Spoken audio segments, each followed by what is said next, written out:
Rappel théorique.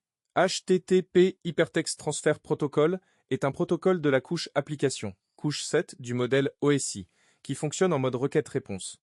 Le client envoie une requête HTTP, méthode GET, POST, PUT, DELETE, vers un serveur, qui renvoie une réponse contenant un code de statut 200, 301, 404, 500, et un corps de message. HTTP repose sur TCP, couche 4, pour garantir la livraison des paquets, et par défaut sur le port 80 443 pour HTTPS. Une requête HTTP est composée d'une ligne de requête, méthode plus URL plus version, d'entête, host, user agent, content type, et éventuellement d'un corps. Mental modèle clé. Chaque échange HTTP que vous voyez dans Wireshark est encapsulé dans un segment TCP, lui-même dans un paquet IP, lui-même dans une trame iterlaire. Wireshark vous permet de remonter ces couches une par une. Erreur fréquente? Confondre le flux TCP, la connexion, avec la transaction HTTP, la requête réponse. Un flux TCP peut contenir plusieurs échanges HTTP, HTTP 1.1 avec Keep Alive. Mini-exemple, lorsque votre navigateur charge example.com, il initie d'abord un handshake TCP, SYN ACK, ACK, puis envoie la requête GetACK TTP 1.1, et le serveur répond HTTP 1.1200 OK, suivi du HTML. Wireshark capture chacun de ces paquets séparément, mais le filtre HTTP vous permet d'isoler uniquement les échanges applicatifs. Moins énoncé de l'atelier. Dans cet atelier, vous allez capturer et analyser en profondeur une requête HTTP réelle avec Wireshark. L'objectif est de comprendre concrètement comment les données circulent entre un client et un serveur web, couche par couche, et d'identifier les informations sensibles qui transitent en clair sur le réseau. Cette compétence est fondamentale en cybersécurité. Avant de tester ou sécuriser une application, il faut savoir lire le trafic réseau brut. Étape 1. Mise en place de l'environnement. Installez Wireshark sur votre machine si ce n'est pas déjà fait, disponible sur wireshark.org pour Windows, macOS et Linux. Identifiez l'interface réseau active sur votre machine, celle connectée à Internet ou à votre réseau local. Vous aurez également besoin d'un navigateur web et d'un accès à un site HTTP non chiffré.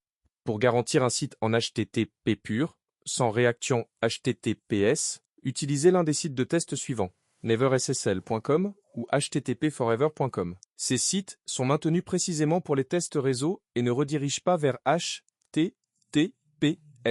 Étape 2. Capture du trafic. Lancez Wireshark et démarrez une capture sur votre interface réseau active. Dans votre navigateur, accédez à neverssls.com. Attendez que la page se charge complètement, puis stoppez la capture dans Wireshark. Vous devez avoir capturé au minimum le handshake TCP et la transaction HTTP. Sauvegardez votre fichier de capture au format PCP ou PCAPNG, file supérieur à Save As. Étape 3. Filtrage et identification des paquets clés. Appliquez le filtre d'affichage HTTP dans Wireshark pour n'afficher que les paquets HTTP. Identifiez la requête GET envoyée par votre machine et la réponse HTTP 1.1200 OK du serveur. Notez les informations suivantes directement dans votre rapport. Adresse IP source et destination, port source et port destination, méthode HTTP utilisée, URL demandée, en tête HTTP présent dans la requête, user agent, accept, host, code de statut de la réponse, type de contenu renvoyé, content type. Étape 4. Analyse approfondie couche par couche. Sélectionnez le paquet contenant la requête GET. Dans le panneau du bas de Wireshark, dépliez chaque couche du modèle OSI représenté. Frame, couche 2, Ethernet, Internet Protocol, couche 3, IP, Transmission Control Protocol, couche 4, TCP, Hypertext Transfer Protocol, couche 7, HTTP. Pour chaque couche, notez les champs importants et expliquez dans votre rapport leur rôle. Utilisez ensuite la fonctionnalité Follow supérieur à TCP Stream, clic droit sur le paquet, pour reconstituer l'intégralité de l'échange HTTP en texte lisible.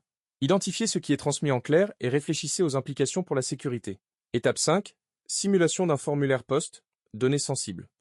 Pour aller plus loin, trouvez ou créez une page HTTP non HTTPS qui contient un formulaire de connexion ou utilisez un environnement local.